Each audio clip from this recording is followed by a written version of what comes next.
My name is Jenny Reed. I'm director of PALS, which stands for Phonological Awareness Literacy Screening, which is an early literacy assessment. And I also act as literacy specialist for school districts when they have questions about how reading and spelling develop.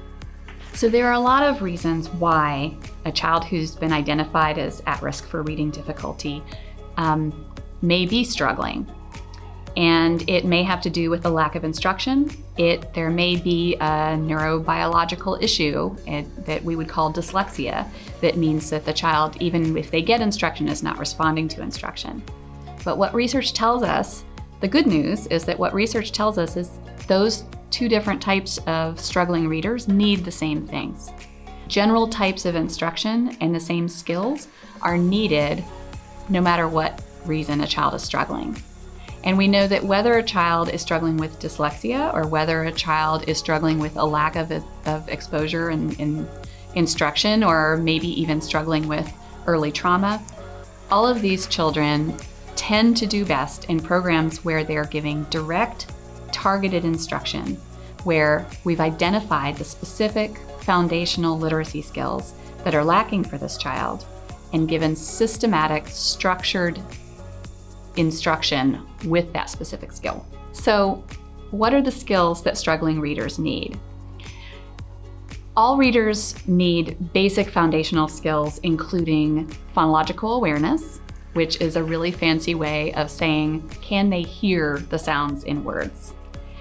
And this is actually you're going to do this instruction without letters. You're going to use pictures and images and make sure that the child can actually hear the sounds at the beginning and the middle and the end of those words. They, of course, also need to be able to recognize letters and know the sounds associated with those letters. And they need to be able to blend sounds together and tease sounds apart. There are children who just missed some instruction. And when we give them that direct instruction in those skills, they're going to pick it up as they go along. And then there are children who, when they get that instruction, they're going to pick it up, but it's going to take longer. And they may struggle to pick it up at all. And knowing whether that's the case, knowing whether we have a child who, even when they're getting instruction, they're having difficulty responding to it, that can be very important in things like maybe down the line diagnosing something like dyslexia. But we can't arrive at that diagnosis if we don't know that that instruction has been put into place. So this is where it becomes important not just to progress monitor the child, but progress monitor our own instruction. We really need to make sure that we have a plan in place where very specific skills are being targeted with very specific instructional activities, and we know who is responsible for putting that plan into place.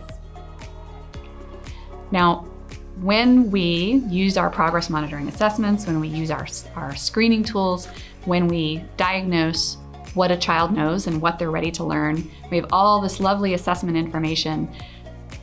Sometimes we have a tendency to think the job is done. We know what's needed, and then we assume that something's going to happen based on that data. But this is where we often drop the ball on serving struggling readers.